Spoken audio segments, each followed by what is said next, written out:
Hadirin disilakan duduk kembali.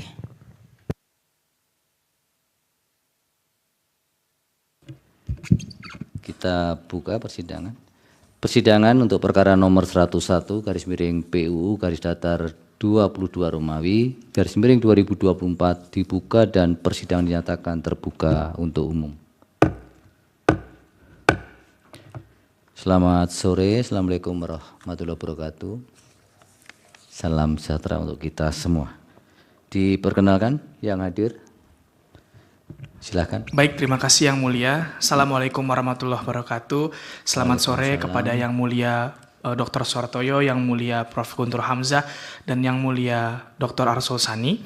Pada kesempatan kali ini izinkan kami para pemohon dan kuasa dalam perkara nomor 101 garis miring PUU garis datar 22 Romawi garis miring 2024 yang hadir di sini hadir lengkap Yang Mulia untuk para permohon prinsipal kami, yaitu Bapak Hadar Nafis Gumai yang mewakili Yayasan Netgrid sebagai pemohon 1, kemudian Ibu Titi Anggraini sebagai pemohon 2, dan didampingi oleh ketiga kuasa hukum secara lengkap Yang Mulia. Saya Sandi Yuda Pratama Hulu, didampingi di sebelah kiri saya Bang Ahmad Al-Farizi, Sarjana Hukum, dan di sebelah kanan saya Bang Nur Fauzi Ramadan, Sarjana Hukum.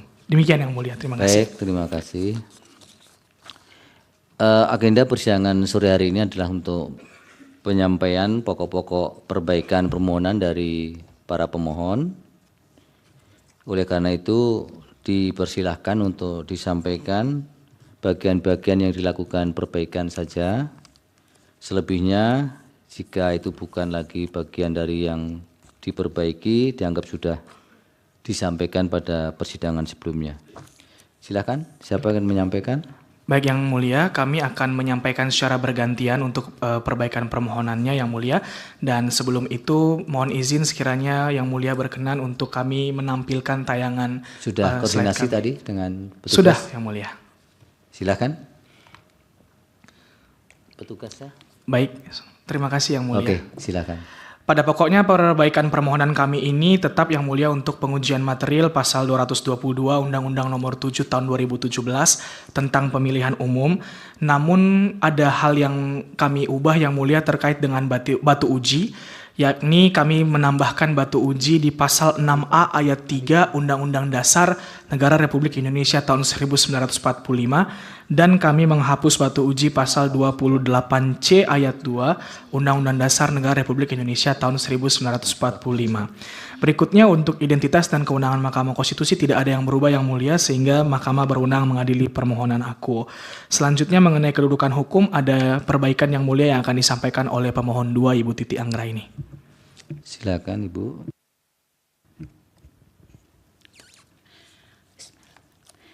Assalamualaikum warahmatullahi wabarakatuh.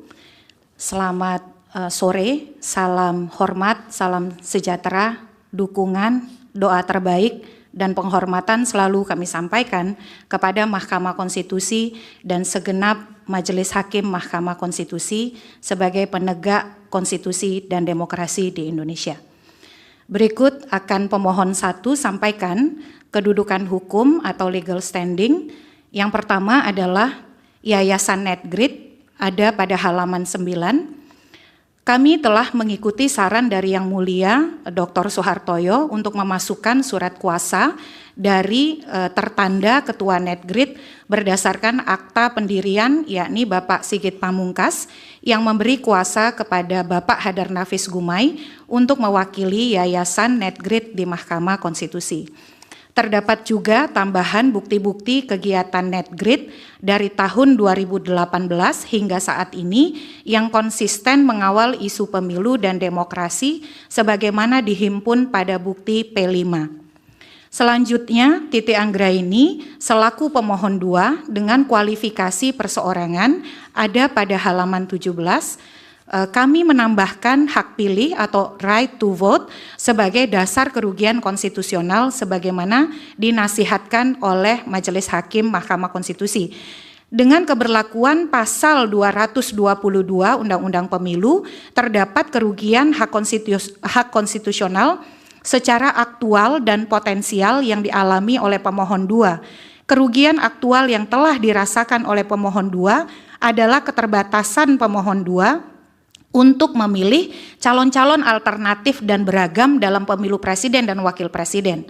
Pemohon 2 terlebih sejak tahun 2009 hanya disuguhkan 2-3 pasangan calon presiden dan wakil presiden dalam surat suara.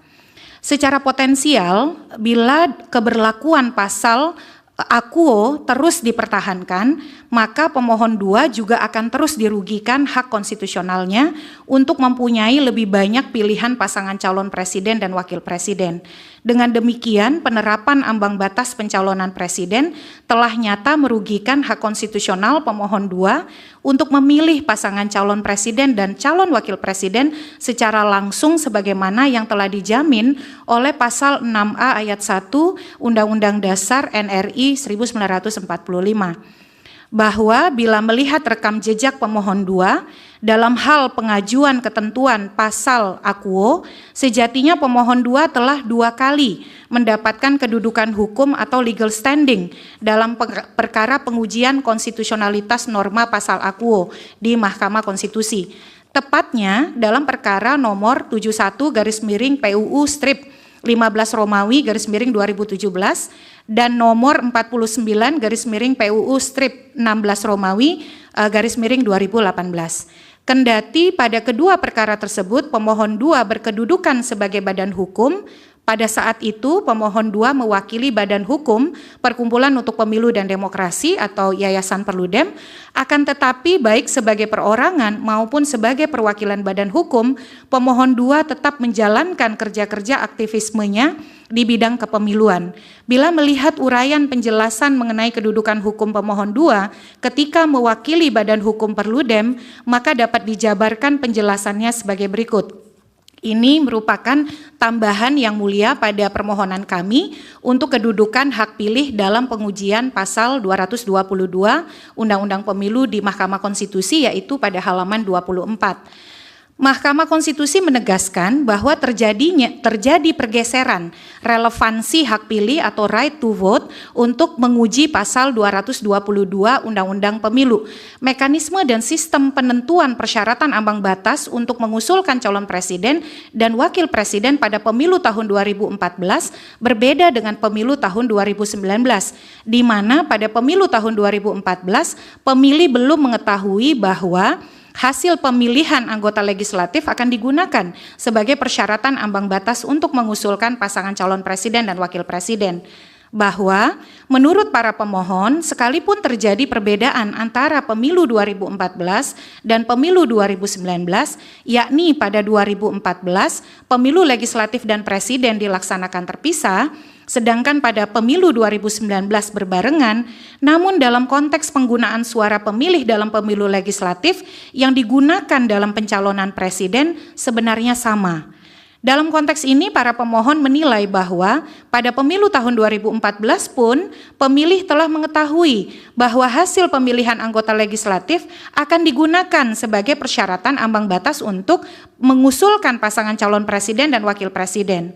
Bahwa ambang batas pencalonan pemilu 2008 dan pemilu 2014 diatur pada Undang-Undang Nomor 42 Tahun 2008, utamanya pada pasal 9. Secara timeline pada 2014, pemilu anggota legislatif dilaksanakan pada 9 April 2014, sedangkan pemilu presiden diselenggarakan pada 9 Juli 2014. Artinya, hasil pemilu pada 9 April 2014 digunakan sebagai basis perhitungan ambang batas pencalonan presiden untuk pemilu 9 Juli 2014.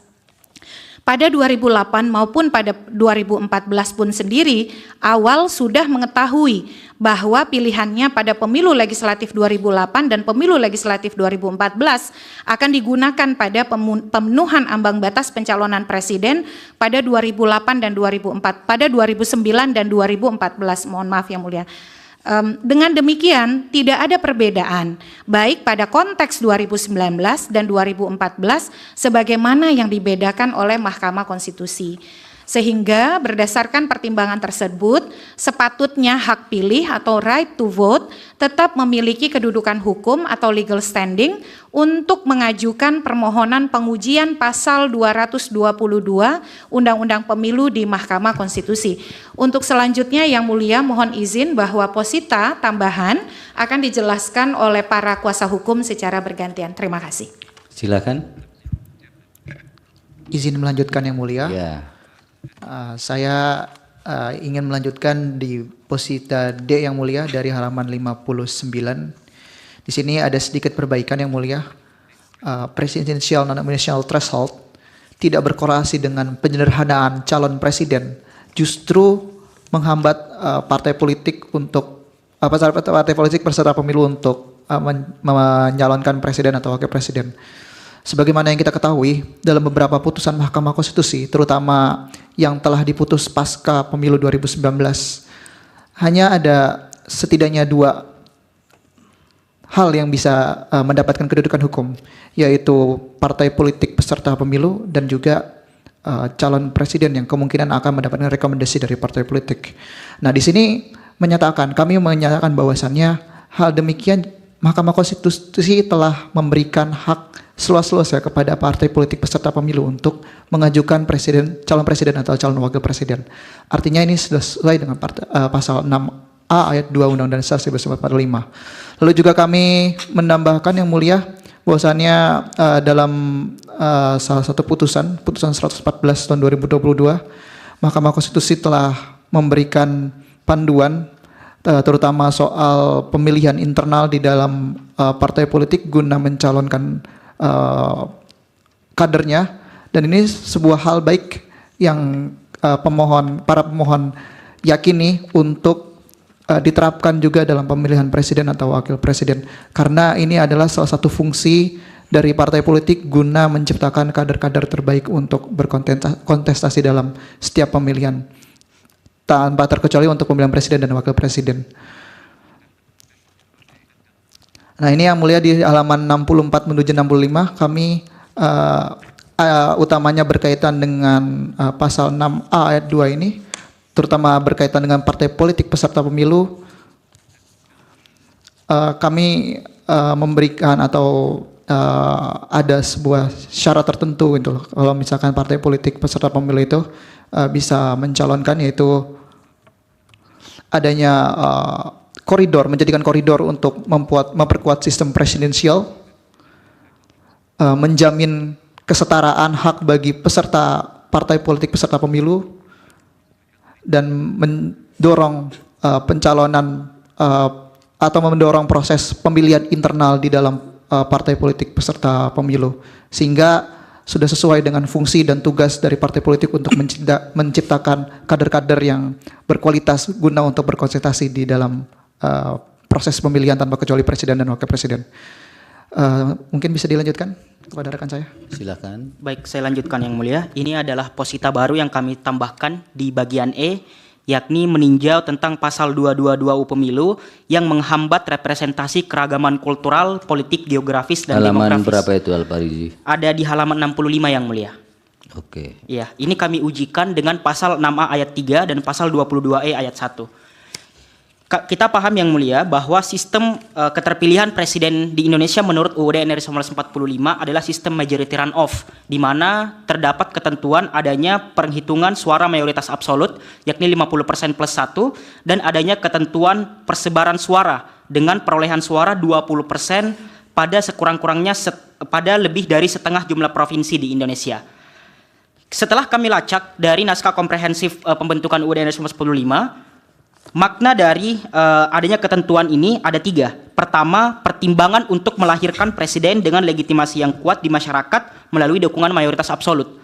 Yang kedua, pertimbangan unsur kedaerahan dalam keterpilihan presiden. Sebagai negara kesatuan yang terdiri dari berbagai daerah, pertimbangan kedaerahan menjadi satu yang sangat krusial. Dengan persebaran suara 20% di lebih dari setengah jumlah provinsi, maka memunculkan sebuah pengakuan akan realitas daerah bahwa presiden yang terpilih memiliki basis dukungan yang mumpuni di mayoritas provinsi di Indonesia. Makna yang ketiga adalah adanya ketimpangan populasi penduduk yang ditinjau dari persebaran daerah di Indonesia menunjukkan bahwa pentingnya persebaran suara di lebih dari setengah provinsi di Indonesia yang mulia. Permasalahannya yang mulia, kalau kita melihat dengan adanya ambang batas pencalonan presiden, ini menekan angka jumlah calon presiden yang hanya sedikit, utamanya pada tahun 2014 dan tahun 2019, di mana hanya terdapat 2 calon yang mulia. Sedangkan Mahkamah Konstitusi telah menegaskan dalam putusan 50 2014 dan putusan 39 2019, dalam kondisi hanya terdapat 2 calon, maka syarat persebaran suara tersebut dapat dikesampingkan. Dalam konteks ini, pemohon menilai dengan mengesampingkan syarat tersebut, itu akan memunculkan potensi lahirnya presiden yang terkungkung pada basis perolehan suara di Jawa saja yang mulia. Sebagaimana disebutkan di dalam naskah komprehensif pembentukan Undang-Undang Dasar, bahwa konteks kedaerahan di Indonesia seharusnya dilakukan persebaran dalam konteks perolehan suara presiden. Dengan demikian, adanya ketentuan persebaran suara ini menjadi sangat penting untuk diterapkan dalam setiap pemilihan presiden di Indonesia. Sayangnya, dengan adanya ambang batas ini, peluang hanya terdapat 2 pasangan calon seperti pada 2014 dan 2019 berpotensi besar terulang lagi ke depannya yang mulia. Berikutnya, kami tambahkan di halaman 70, yakni sebagaimana saran dari Mahkamah, perbandingan perolehan indeks demokrasi antara negara yang menerapkan ambang batas pencalonan presiden dan negara yang tidak menerapkannya. Dapat dilihat di tabel yang mulia yang kami tampilkan bahwa kami memberikan 8 negara yang dikategorikan sebagai negara full demokrasi. Full demokrasi adalah negara dengan demokrasi yang efektif. Sedangkan Indonesia tergolong sebagai negara dengan demokrasi yang cacat atau flawed demokrasi. Setelah kami mengidentifikasi dari 8 negara ini adalah negara yang relatif sistem pemilihan presidennya serupa yang mulia dengan Indonesia. Yakni mereka bisa diusulkan partai politik, kemudian menganut sistem presidensial atau semi presidensial, juga menganut sistem multipartai. Setelah kami melakukan analisa, ternyata dari 8 negara ini yang menerapkan ambang batas pencalonan itu hanya Irlandia. Itu pun Irlandia berbeda konteks dengan Indonesia. Dalam konteks Irlandia, proses pengajuan calon presidennya itu ada banyak cara, yakni pertama melalui partai politik, dan yang kedua melalui pencalonan oleh Senat. Jadi ada 2 cara, berbeda dengan Indonesia yang hanya terbatas pada partai politik. Jadi kalau kita lihat, jumlah calon presiden dari tahun ke tahun yang terdapat di 8 negara ini itu sangat banyak yang mulia. Ada 8, 9, bahkan 25 di Costa Rica. Bahkan jumlah calon presiden dari negara-negara ini itu lebih banyak daripada jumlah partai politiknya. Itu menunjukkan bahwa filosofi dari pencalonan presiden di negara dengan demokrasi yang baik ini menunjukkan bahwa kanal pencalonan presiden itu dibuka seluas-luasnya untuk menghimpun segala keragaman dan representasi kultural yang ada di negara-negara tersebut. Ya, itu sudah cukup. Ya, baik yang mulia. Sudah ditangkap. Ya, ini menunjukkan bahwa esensinya. Ya, di isu lain kalau mau ada yang disampaikan. Ya, baik yang mulia. Selanjutnya terkait dengan keberagaman juga, kami ada menambahkan posita tentang hambatan keterwakilan perempuan karena adanya pasal ambang batas pencalonan presiden ini. Disampaikan di halaman oleh berapa? Di halaman 76 yang mulia. Iya. Silahkan. Iya, saya mohon izin membacakan yang mulia karena ini substansi yang sangat penting bagi pemohon prinsipal 2 terkait korelasi antara ambang batas pencalonan presiden membuat ruang keterwakilan perempuan semakin sempit karena saluran nominasi yang terbatas. Ada pada halaman 76. Kami mengutip rilis dari World Economic Forum tentang Global Gender Gap Report yang masih menunjukkan bahwa partisipasi perempuan Indonesia dalam pemberdayaan politik atau political empowerment masih sangat rendah. Bahkan pada rilis yang dilakukan oleh World Economic Forum melalui Global Gender Gap Report mereka tahun 2024 memposisikan Indonesia terkait political empowerment dengan angka 0,138 kalau dia mengalami gender parity atau kesetaraan pada angka 1 sehingga menempatkan Indonesia pada posisi ke-107. Lalu kemudian Mahkamah Konstitusi pun beberapa kali telah menegaskan perlunya kebijakan politik yang harus memperhatikan keterwakilan perempuan sebagai bagian dari representasi politik perempuan. Di antaranya berbagai putusan presiden dalam di antara berbagai putusan presiden dalam putusan nomor 22/24 garis miring PUU strip 6 Romawi garis miring 2008 dan putusan 82 garis miring PUU strip 12 Romawi garis miring 2014 telah menekankan kedudukan Mahkamah Konstitusi yang mengamanatkan untuk setiap kebijakan politik perlu memperhatikan peran perempuan di dalamnya.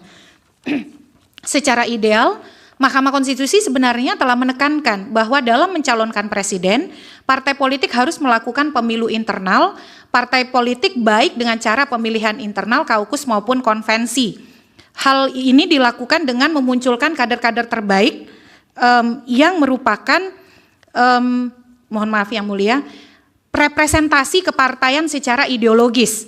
Dalam kondisi tersebut banyaknya partai politik di Indonesia dengan berbagai lapisan masyarakat yang direpresentasikan juga sangat beragam. Dengan banyak dan beragamnya partai politik tersebut sepatutnya memberikan pintu masuk yang luas bagi kelompok-kelompok marginal, salah satunya perempuan, untuk turut dalam pencalonan presiden dalam rangka mendorong peningkatan partisipasi perempuan dalam politik.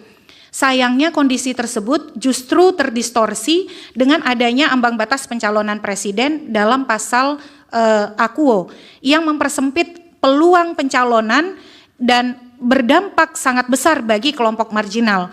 Menyempitnya ruang pencalonan tersebut mengakibatkan ketidakadilan bagi kader-kader perempuan partai yang juga punya hak untuk terlibat dalam pencalonan presiden. Secara budaya, kekuatan perempuan dalam tubuh partai politik yang masih lemah tentu mengakibatkan prioritas perempuan menjadi nomor 2 dalam hal pencalonan presiden, terutama ketika harus ada kondisi koalisi pencalonan dengan syarat yang sangat besar. Namun dalam konteks partai politik yang beragam dan banyak, para pemohon percaya sebenarnya mendorong kader-kader perempuan menjadi calon presiden juga terbersit di benak berbagai partai politik.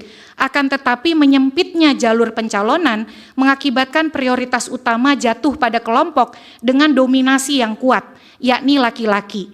Sedangkan perempuan sebagai suatu subjek politik menjadi sulit mendapatkan tempat dalam pencalonan. Secara konsep terjadi suatu ketidakadilan dalam politik mengakibatkan kelompok-kelompok marginal seperti perempuan dan penyandang disabilitas mengalami ketidakadilan yang jauh lebih besar.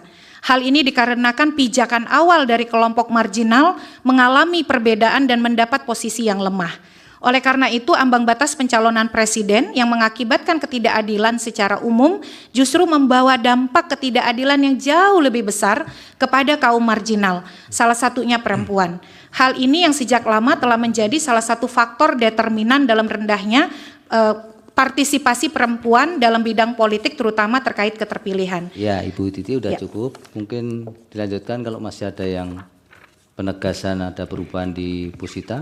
Baik, selanjutnya akan dilanjutkan oleh kuasa hukum kami Yang Mulia. Silakan. Baik, terima kasih Yang Mulia. Dipersingkat ya. Siap Yang Mulia. Masih ada sidang lagi nih. Baik Yang Mulia. Silakan. Kami dalam Posita di bagian G telah mengakomodir saran dan nasihat dari Yang Mulia Dr. Suhartoyo, Yang Mulia Dr. Arsul Sani, dan Yang Mulia Prof. Guntur Hamzah mengenai alternatif reformulasi konsep Presidential Nomination Threshold. Di halaman 87 angka 150 Yang Mulia, bahwa adapun alternatif pilihan yang dimaksud adalah pengaturan ambang batas pencalonan presiden yang tidak lagi didasarkan pada perhitungan matematis jumlah kursi dan atau jumlah suara yang didapat oleh masing-masing partai politik pada pemilu sebelumnya, sehingga pengaturan ambang batas pencalonan presiden dihitung dalam 4 model Yang Mulia kami ranvoy yang dijabarkan sebagai berikut. Bagi partai politik yang memiliki kursi di DPR, diberikan hak untuk mengusulkan pasangan capres dan cawapres tanpa dikenakan ambang batas pencalonan. Bagi partai politik yang memiliki kursi di DPR yang membentuk gabungan partai politik dengan sesama partai politik yang memiliki kursi di DPR, diberikan hak untuk mengusulkan pasangan capres dan cawapres tanpa dikenakan ambang batas pencalonan. Bagi partai politik yang tidak memiliki kursi di DPR dan partai politik yang baru menjadi peserta pemilu dalam pemilu berjalan, dikenakan ambang batas pencalonan presiden sekurang-kurangnya 20% dari jumlah partai politik peserta pemilu berjalan. Adapun dalil para pemohon memberikan angka 20% untuk alternatif ambang batas pencalonan presiden yang diajukan oleh para pemohon ini didasarkan pada existing norm atau norma yang sedang diterapkan pada status quo yang dirumuskan oleh pembentuk Undang-Undang Nomor 7 Tahun 2017 tentang Pemilihan Umum. Bila mana partai politik yang tidak memiliki kursi di DPR dan partai politik yang baru menjadi peserta pemilu dalam pemilu berjalan menggabungkan diri dengan partai politik yang memiliki kursi di DPR, maka diberikan hak untuk mengusulkan pasangan capres-cawapres dalam pemilu berjalan tanpa dikenakan ambang batas pencalonan. Hal ini dikarenakan penerapan ambang batas pencalonan hanya dikenakan bagi parpol yang tidak memiliki kursi di DPR dan parpol yang baru menjadi peserta pemilu bila mengusulkan pasangan capres dan cawapres tanpa adanya partai politik yang memiliki kursi di DPR. Kemudian yang mulia, apabila partai politik yang tidak memiliki kursi di DPR dan partai politik yang baru menjadi peserta pemilu menggabungkan diri dengan parpol yang memiliki kursi di DPR, maka akan diberlakukan alternatif bagi parpol yang memiliki kursi di DPR, yakni tidak dikenakan ambang batas pencalonan apapun. Kendati demikian, baik parpol yang memiliki kursi di DPR maupun parpol yang tidak memiliki kursi di DPR dan partai politik yang baru menjadi peserta pemilu yang tergabung dalam satu gabungan partai politik pengusul pasangan capres-cawapres akan mendapat perlakuan yang sama, yakni diantaranya diakuinya seluruh partai sebagai partai pengusul. Tidak ada perbedaan antara partai pengusul dan partai pendukung, termasuk pada masuknya tanda gambar seluruh partai politik pengusul dalam surat suara. Ya, cukup, kami Pak. simulasikan yang mulia di tahun Simulasinya dianggap 2024. dibacakan. Baik yang mulia. Ini kan yang kemudian terrepresentasi dalam petitum kan ini? Benar yang mulia. Oke. Berikutnya kami melanjutkan yang mulia di halaman 90 angka 152 untuk menjawab yang nasihat dari yang mulia Dr. Arsul Sani mengenai ketidakadilan yang intolerable yang mulia. Bahwa dalam memberikan alternatif ini, para pemohon juga memahami bahwa akan ada pandangan yang menyatakan bahwa justru penghapusan ambang batas pencalonan presiden bagi parpol yang memiliki kursi di DPR di tengah parpol yang tidak memiliki kursi di DPR atau partai-partai baru yang mengikuti pemilu berjalan harus memenuhi ambang batas pencalonan presiden 20% dari jumlah partai politik peserta pemilu berjalan dapat dimaknai sebagai ketidakadilan yang intolerable dengan adanya pemberlakuan unequal treatment kepada peserta suatu kontestasi pemilu yang sama. Akan tetapi dalam hal ini para pemohon memiliki alasan yang terjustifikasi secara konseptual maupun implementatif sebagai berikut. Kami akan ringkas yang mulia. Yang pertama, bahwa setiap presiden dan wakil presiden memang tetap membutuhkan dukungan dari partai-partai politik yang tidak memiliki kursi di DPR atau partai-partai yang baru mengikuti pemilu berjalan. Karena bagaimanapun juga, partai-partai ini tentu memiliki basis pemilih yang tersebar di seluruh Indonesia. Akan tetapi, kendati partai-partai politik yang tidak memiliki kursi di DPR atau partai-partai yang baru mengikuti pemilu berjalan memiliki basis di seluruh Indonesia, namun signifikansi dukungan basis pemilih tersebut belum dapat dibuktikan secara cukup. Hal ini karena partai-partai tersebut bahkan belum memenuhi ambang batas parlemen bagi partai-partai politik yang tidak memiliki kursi DPR maupun belum pernah dibuktikan kekuatan basisnya bagi partai-partai yang baru mengikuti pemilu berjalan. Kemudian yang mulia, terlebih dalam Mahkamah pun dalam putusan nomor 55 garis miring PUU garis datar 18 Romawi garis miring 2020 secara nyata membedakan perlakuan antara partai-partai politik yang tidak memiliki kursi di DPR atau partai-partai yang baru mengikuti pemilu berjalan dengan partai-partai politik yang memiliki kursi di DPR sebagaimana yang telah kami uraikan dianggap dibacakan yang mulia. Dibacakan. Berikutnya yang mulia. Masih ada? Masih ada yang mulia. Di Baik, berapa? Masuk ke bagian berikutnya yang mulia di angka 155 yang mulia. Oke. Di angka 155 yang mulia kami menjelaskan di sana angka tetapi sebagai panduan bagi pembentuk undang-undang untuk menentukan besaran angka ambang batas dimaksud, para pemohon mengajukan beberapa pertimbangan yang harus diperhatikan berdasarkan berbagai posita yang telah dijelaskan. Pertimbangan atau indikator yang perlu diperhatikan yakni yang pertama, kesetaraan hak politik partai politik peserta pemilu. Yang kedua, keadilan dan berkelanjutan. Yang ketiga, proses pencalonan yang memperkuat demokrasi internal partai.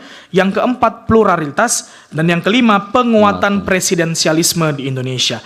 Lanjut untuk mengakhiri di bagian petitum yang mulia kepada pemohon 1. Silakan Pak Adar. Terima kasih. Yang mulia para hakim Mahkamah Konstitusi, saya lanjutkan terkait petitum kami. Berdasarkan seluruh dalil-dalil para pemohon yang telah diuraikan secara lengkap dalam posita, maka para pemohon memohonkan kepada Yang Mulia Majelis Hakim Konstitusi yang memeriksa, mengadili, dan menguji permohonan para pemohon untuk memberikan putusan sebagai berikut. 1. Mengabulkan permohonan para pemohon untuk seluruhnya. 2.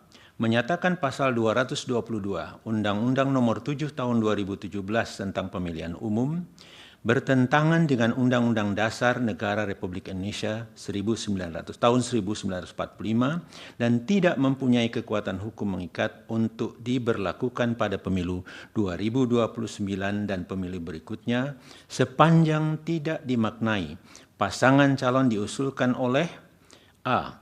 Partai politik dan atau gabungan partai politik peserta pemilu yang memiliki kursi di DPR. B. Gabungan partai politik peserta pemilu yang memiliki kursi di DPR dan partai politik peserta pemilu yang tidak memiliki kursi di DPR. Atau C. Gabungan partai politik peserta pemilu yang tidak memiliki kursi di DPR paling sedikit 20% dari jumlah partai politik peserta pemilu anggota DPR. 3. Memerintahkan pemuatan putusan ini dalam berita negara Republik Indonesia sebagai mestinya. Atau 1. Mengabulkan permohonan para pemohon untuk seluruhnya. 2. Menyatakan pasal 222 Undang-Undang Nomor 7 Tahun 2017 tentang Pemilihan Umum adalah konstitusional bersyarat untuk diberlakukan pada pemilu 2029 dan pemilu berikutnya sepanjang telah dilakukan perubahan dengan ketentuan sebagai berikut. A. Pasangan calon diusulkan oleh partai politik dan atau gabungan partai politik peserta pemilu yang memiliki kursi di DPR. B. Pasangan calon diusulkan oleh gabungan partai politik peserta pemilu yang memiliki kursi di DPR dan partai politik peserta pemilu yang tidak memiliki kursi di DPR. Dan C. Pasangan calon diusulkan oleh gabungan partai politik peserta pemilu yang tidak memiliki kursi di DPR dengan ambang batas yang ditentukan oleh pembentuk undang-undang. 3. Memerintahkan pemuatan putusan ini dalam berita negara Republik Indonesia sebagaimana mestinya. Atau apabila Majelis Hakim Mahkamah Konstitusi berpendapat lain, mohon putusan seadil-adilnya. Ex aequo et bono. Para hakim majelis hakim yang terhormat, di ujung ini kami ingin menyampaikan beberapa hal. Pertama, perkembangan yang terjadi dalam 2 hari ini khususnya. Bisa dipersingkat Bapak? Tentu. Ya. Adalah suatu fakta bahwa peran Mahkamah Konstitusi sebetulnya adalah peran yang sangat penting dan diharapkan serta dinantikan oleh masyarakat kita. Terbukti pada putusan 2 hari yang lalu itu sangat disambut gembira. Tapi kemudian kita juga mengikuti perkembangan 2 hari ini ada tendensi atau kelihatan satu upaya yang sebetulnya mungkin sungguh terjadi di dalam pengaturan undang-undang kita.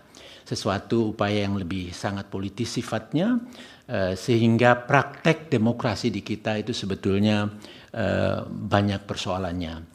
Apa yang kami upayakan mohonkan di sini sebetulnya adalah upaya untuk memastikan praktek demokrasi kita betul-betul sesuai dengan konstitusi. Para hakim yang mulia adalah punya peran besar untuk itu, karenanya kami berharap kita bisa mendapatkan juga keadilan demokrasi yang betul-betul konstitusional berjalan. Terima kasih. Terima kasih Bapak, Ibu dan para kuasa hukum. Itu satu kesatuan yang nanti akan kami sampaikan kepada hakim pleno yang di forum rapat pemusatan hakim. Kemudian setelah dicermati pemohon mengajukan bukti P1 dan P2, kemudian P4 sampai dengan P7 ya? Izin yang mulia. Ya. Untuk bukti P3 itu kita renvoy untuk dicabut yang mulia. Oke, sudah. Jadi selebihnya kami sahkan ya.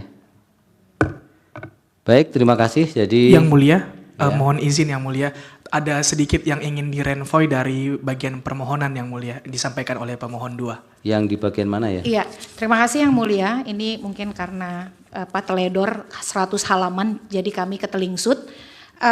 Renvoy untuk halaman 24 tertulis pencalonan pemilu, yang direnvoy itu ada sekitar 5. Jadi kalau ada pemilu 2008 yang mulia itu renvoy ke pemilu 2009. Terima kasih yang mulia. Kemudian yang mulia untuk di halaman 87 yang mulia yang di angka 150, sehingga pengaturan ambang batas pencalonan presiden dihitung dalam 4 model yang mulia. Izin untuk renvoy 2 model menjadi 4 model yang dijabarkan. Demikian yang mulia, terima kasih. Baik, terima kasih. Jadi nanti kami sampaikan di rapat permusyawaratan hakim untuk laporan dari panel. Nanti para pemohon tinggal menunggu bagaimana sikap mahkamah terhadap permohonan ini, apakah perlu dilakukan sidang lanjutan dengan pembuktian lebih lanjut ataukah cukup bisa dipahami berdasarkan pasal 54 bisa langsung diputus. Jadi kami akan sampaikan kepada para yang mulia yang bersembilan. Baik, silakan Bob. Ya, terima kasih yang mulia Pak Ketua, pemohon dan para kuasa. Ini tidak ada lagi nasihat, tetapi karena kami ingin menelusuri lebih jauh menyangkut data yang ditampilkan, karena ini baru ditampilkan pada perbaikan ini, tabel 3, ya di halaman 71 itu. Ini kan dari EIU ya, jadi dari EIU ini 2023, tetapi saya tidak melihat ini yang top 5-nya. Nah, sehingga kami perlu, tolong nanti kami diberikan sumbernya. Ya, karena tidak dicantumkan sumber dari tabel yang dibuat ini, yang dimuat ini tidak ada sumbernya, sehingga kami saya lihat ini bagaimana caranya supaya saya bisa menelusuri ini siapa sih sebetulnya yang top 5 dari negara yang punya peringkat indeks demokrasinya yang terbaik ini. Ini langsung di peringkat kelima nih, ke bawah nih. Nah, oleh karena itu saya perlu mendalami ini, menelusuri. Tolong nanti kasih informasi nanti melalui kepanitraan aja ya, bahwa ini sumbernya dari sini, karena ini tidak bisa lagi tidak bisa lagi di utak-atik ya. Nah, di renvoy, sehingga kami hanya butuh sumbernya itu. Tolong titip informasi ini ke kepanitraan supaya saya nanti bisa telusuri lebih jauh menyangkut data-data yang ditampilkan ini. Baik yang mulia. Ya, baik saja yang mulia. Ya, baik, terima kasih Prof. Itu ya, terima kasih. Jadi sidang selesai dan ditutup. Hadirin dimohon berdiri, Yang Mulia Majelis Hakim Konstitusi meninggalkan ruang persidangan.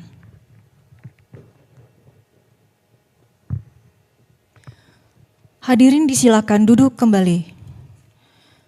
Hadirin yang kami hormati, demikianlah persidangan pada hari Kamis tanggal 22 Agustus 2024 untuk perkara nomor 101/PUU-22 Romawi /2024 telah selesai. Terima kasih, selamat sore.